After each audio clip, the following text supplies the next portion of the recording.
Kerja yang saya nak buat adalah pasang papan partition.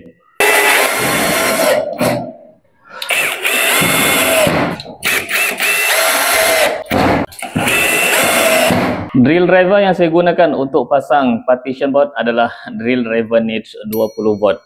Yang ini dengan motor brushless. Dekat bahagian atas ni kita boleh pilih gear 1 atau gear 2 dengan RPM maksimum 6000 RPM.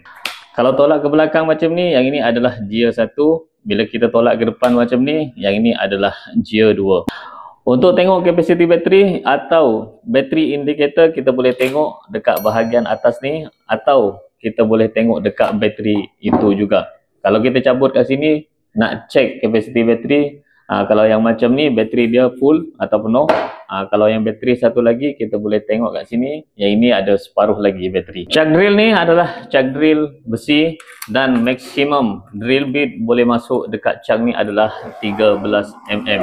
Drill ni cukup ringan tanpa bateri, berat dia 0.95 kg. Untuk memudahkan kerja nak skru papan partition ni, yang bahagian tengah saya akan gunakan laser macam ini. Jadi saya boleh agak dah tulang partition yang bahagian tengah.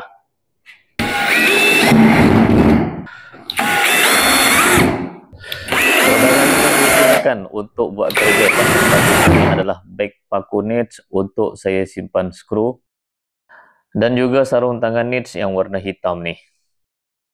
Untuk potong papan partition, kita tanda dulu ikut sukatan yang kita nak. Tanda hujung sini dan juga kita tanda hujung sini. Sudah siap tanda kanan dan kiri, kita tarik benang gunakan mak tau. Yang ini saya gunakan mak tau kapu. Tarik saja macam tu.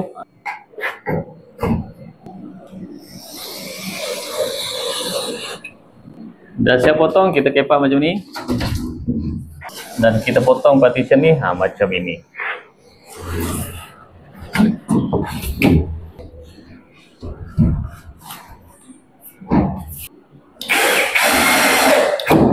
Boleh skru dulu kanan kiri, yang bahagian tengah ni kita boleh skru kemudian.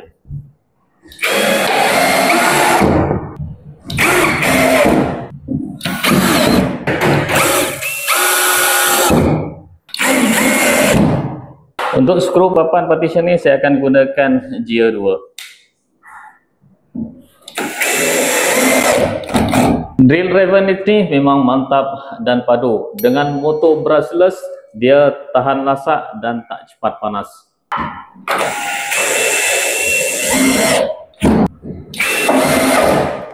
Video ini dikuasakan oleh Needs Power Tools.